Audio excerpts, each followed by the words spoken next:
Hello दोस्तों, नमस्कार।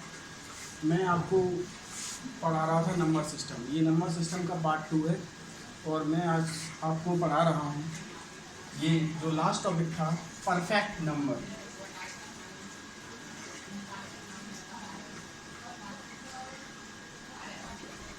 Perfect number यानी संपूर्ण संख्याएं।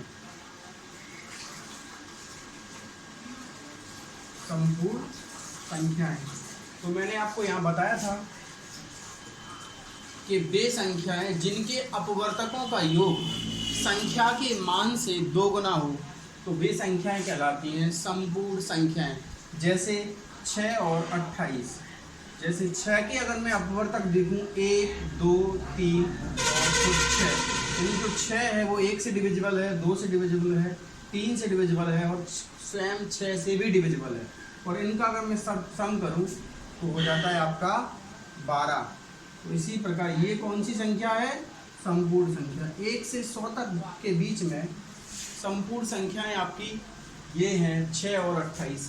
एक बार एसएससी ने एक सवाल पूछा था कि 3 अंकों की संपूर्ण संख्या कौन सी है, तो वो 3 अंकों की संपूर्ण संख्या है 496। बहुत ही इम्पोर्टेंट, वेरी इंपॉर्टेंट सब क्वेश्चन है ये, एसएससी का पूछा हुआ सवाल है। ये 3 अंकों की संपूर्ण संख्या कौन सी है? चलो इसके बाद हम चलते हैं रामानुजन संख्या। रामानुजन संख्या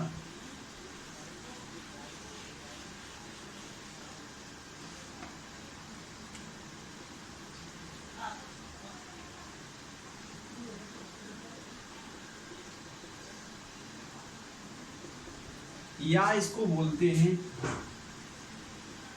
हार्डी रामानुजन संख्या।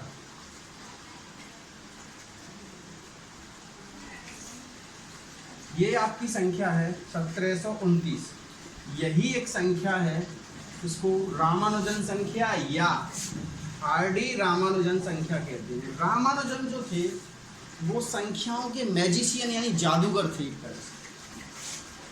तो एक बार ये इसके पीछे भी एक राज है। राज का मतलब एक राज, कहानी है। देखिए इसके पीछे कहानी ये है, ये जो थे ये डॉक्टर हार्डी थे जो रामानुजन की काफ़ी देखभाल करते थे। कौन? Doctor Hardy. एक बार ब्रिटेन की बात है, ब्रिटेन में क्या हुआ कि जब ये बीमार थे, हॉस्पिटल में भर्ती थे रामानुजन, तब ये एक टैक्सी में गए और उस टैक्सी का नंबर था 1729।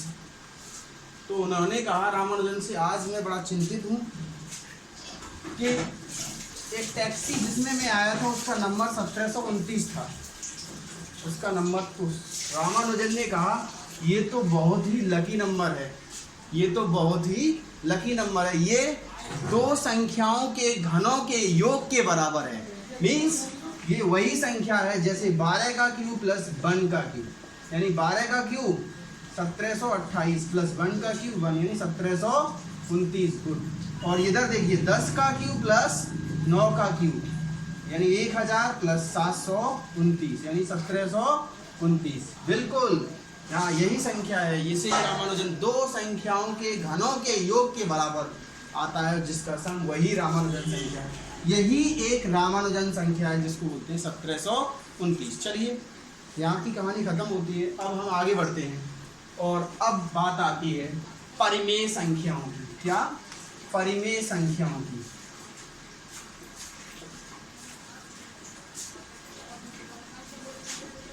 रेशनल नंबर,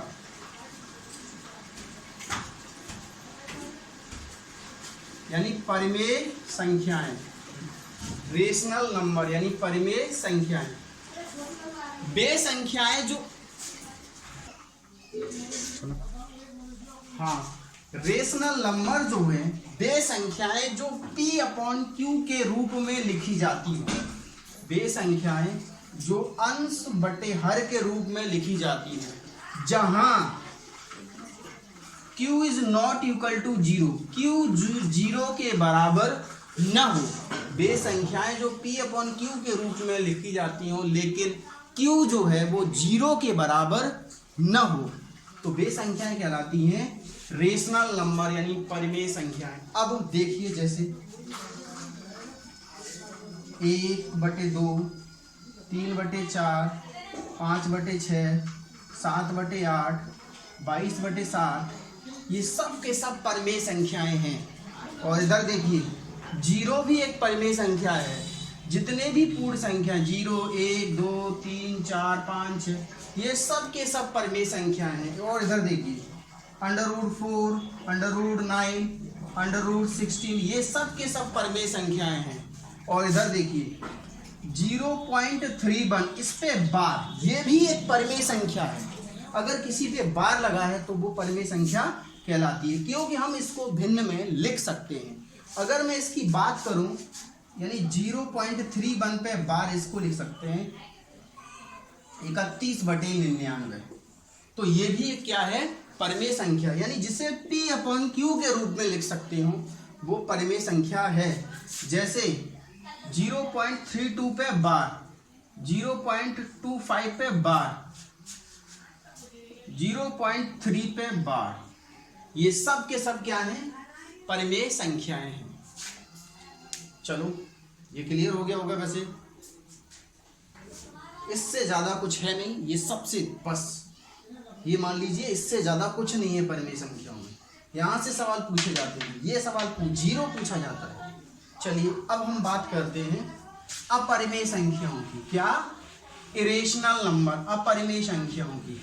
इसको मैं रफ कर लूं और इसके बाद हम बात करेंगे अपरिमेय संख्याओं की।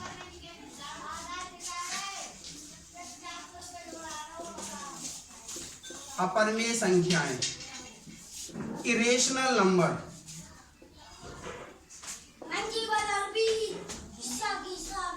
इरेशनल नंबर, अपरिमेय संख्याएं, वे संख्याएं जो P/Q, जहां Q is not equal to 0 के रूप में नहीं लिखी जाती हैं, नहीं लिखी जाती हैं।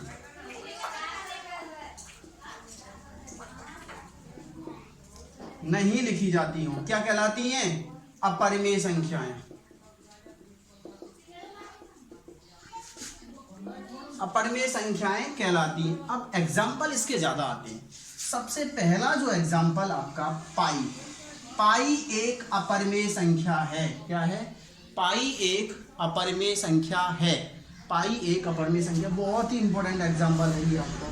इसके बाद मैं बात करता हूँ √2, √3, √4, ये सॉरी √4 को नहीं, √5, यानी जिसका एक फिक्स वैल्यू नहीं है तो वो एक अपरिमेय संख्या है। अब ये भी मैं बात बताऊं